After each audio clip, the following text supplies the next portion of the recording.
Hello everyone, hope you're doing well. It's time to have a look at an It's Fixed and also its accompanying changelog and a few other little news items which are out there as well.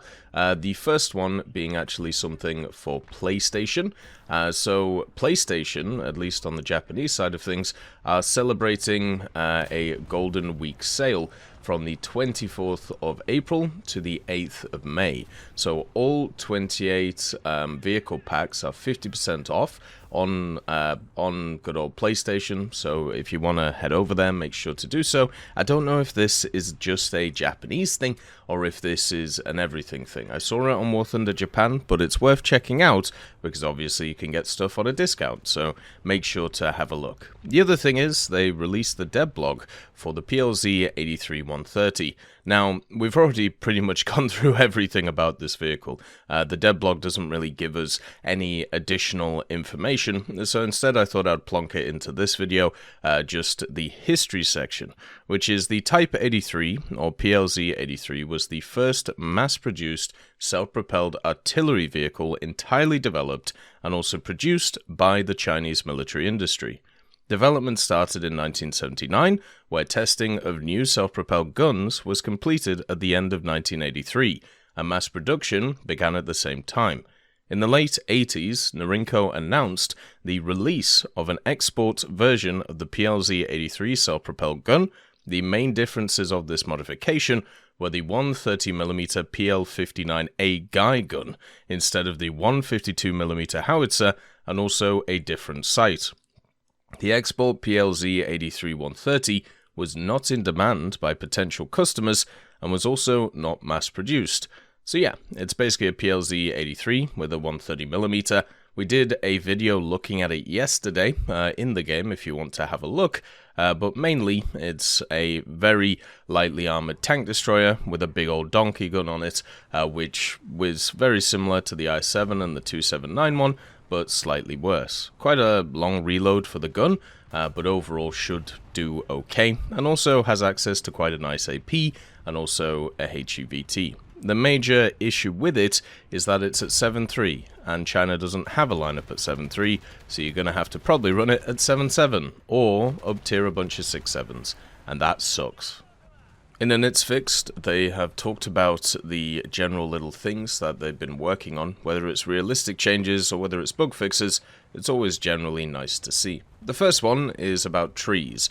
Basically, there was a bit of an issue with trees where if you hit them, sometimes they would fly around the place or get in your way in an unrealistic way. So supposedly now they've fixed that. There's so many times where I've just been screwed by trees when it comes to War Thunder, lining up a shot and then a tree just ends up in the optics, but hopefully now it will make a bit more sense when it's happening. There was also a bug where when a nuclear armed aircraft was coming in, it wouldn't always actually tell you it's coming in. One of the things that happens when a nuke carrier is coming is the capture zones actually release, the sound, just to kind of tell you that it's coming. But the problem was, half the time that just wouldn't happen, and I have no idea why that was the case. But now it will, so you'll be able to know when it's coming to try and stop it. You know what's hilarious about the nukes now? I mean, we've talked about it before, how, at least for me, I see them like every day now, which is just kind of crazy. But the fact that somebody can jump into a nuke plane straight away, but you can't jump into a plane to counter it straight away, is just kind of funny. They're really trying to promote people using nukes and, ending the game like that, which kind of sucks, but c'est la vie. It is how it is. It's supposed to be a cool event, but I feel like it's just happening a bit too much right now.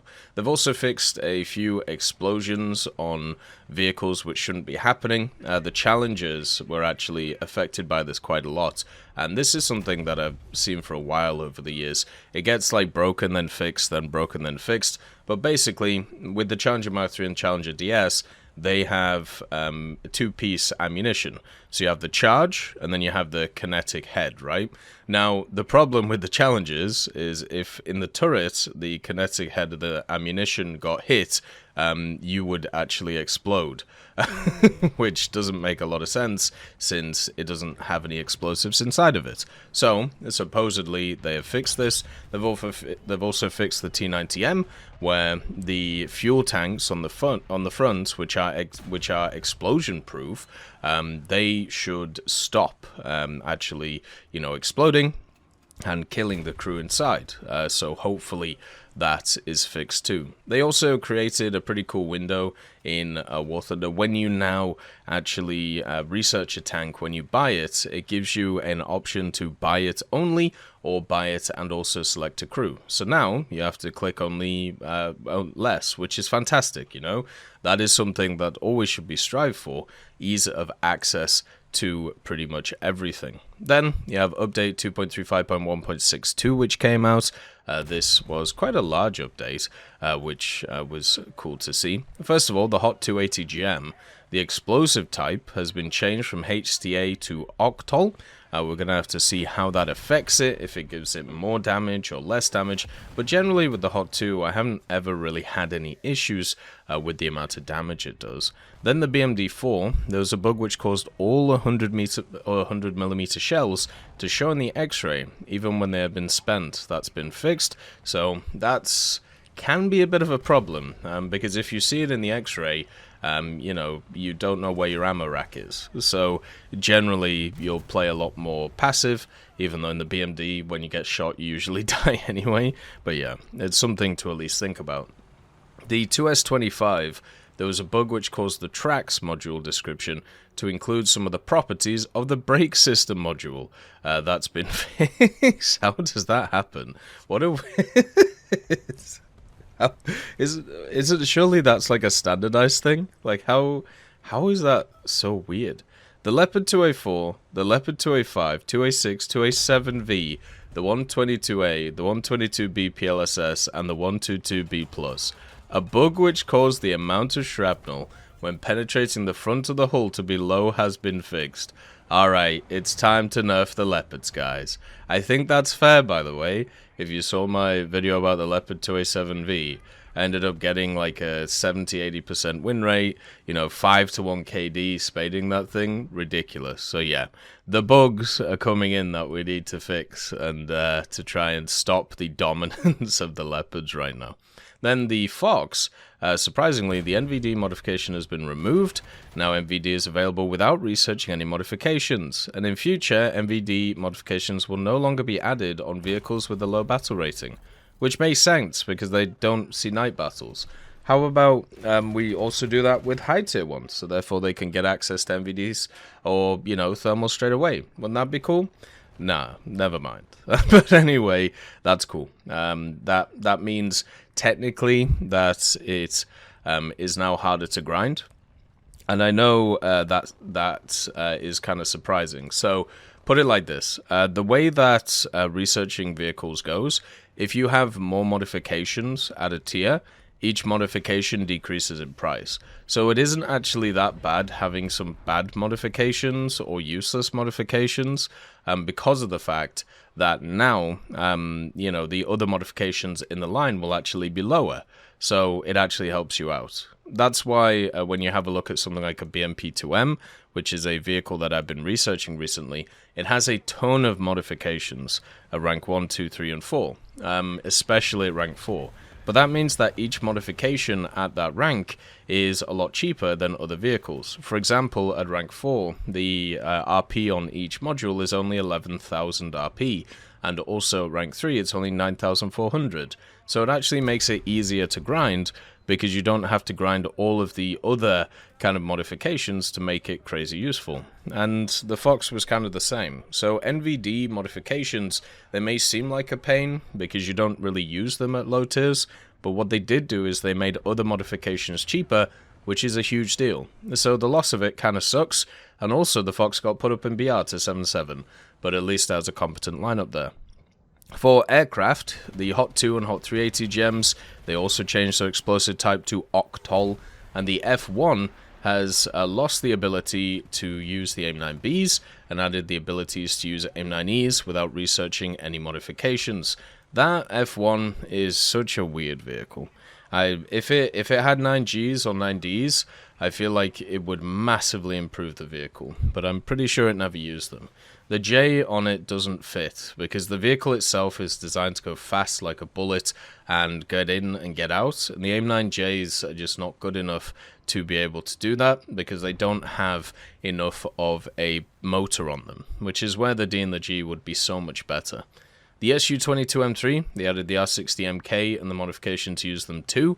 The MiG-21 BIS, BIS-SAU, and also for Germany and Italy, and also the BIS for Sweden. The 2x R13M1 missiles are available without researching any modifications. They have been replaced with the 2x R60M or MKs. So you basically get all aspect missiles as you start. So those vehicles were probably struggling. They've done exactly the same thing with the MiG-23M and also the MF for Germany and Italy, where the 2 R13M1s are now 2 R60Ms or R60MKs. To be honest, I didn't have too much luck with the R60Ms in the MiG-23M, just because of the fact that, or the general R60s, just because they're so easy to flare nowadays, but we'll see what goes on. For naval vessels, the Mutsu, the missing thickness of armor shields of the secondary guns has been corrected, so those will be a little bit harder to take out, and also the Dreadnought, Colossus, and Invincible, the high-tier British machines, the amount of explosive filler in the 305mm Mark 6A shell has been reduced from 12.4 to 12, so just a little bit of a nerf, but not a huge one.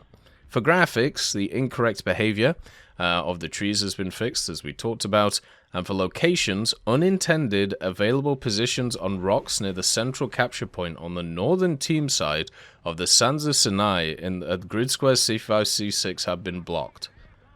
What do you mean unintended available positions? So they're just making, oh, and once again, unintended available positions on rocks near the lower part of the Sinai location at Grid Square C1, D1 have also been blocked. So we're just making these maps even smaller. The Sands of Sinai is basically just a slugfest in the middle of the map right now. So we're going to have to see how these changes change it, but they are just going to concentrate that even more. They are making these maps smaller and smaller so you can do less and less in them. So unless you bring them out of vehicles, you're just going to get battered. And it kind of sucks. In sound, they obviously fixed the siren for nukes, which is kind of cool. And for the interface, there was a bug which caused the spade icon to be erroneously shown when automatically buying modifications with the modifications window closed, and that's been fixed, which is good. Also, there was a bug which caused the controversial message about both failed and successful activation of an order to appear when activating an order has been fixed too, and also a bug which allowed the wish list to be opened while in battle, which caused the hangar interface to appear and prevented further gameplay has been fixed. Oh my god, quite a few little ones there. But also at the same time, have a look at the toolbox new animation, by the way. I think it is actually better than the old one because, you know, even though it looks kind of snazzy and everything, it basically shows like all the stuff you're going to get beforehand, and it basically means that people won't get too confused about what's going on. Because one of the problems with the kind of interface is obviously people are thinking like, well, I'm going to get some, you know, cool stuff forever. And you can actually like skip the thing now, which is kind of cool. So it's a little bit better, I think. Overall, it's not too bad.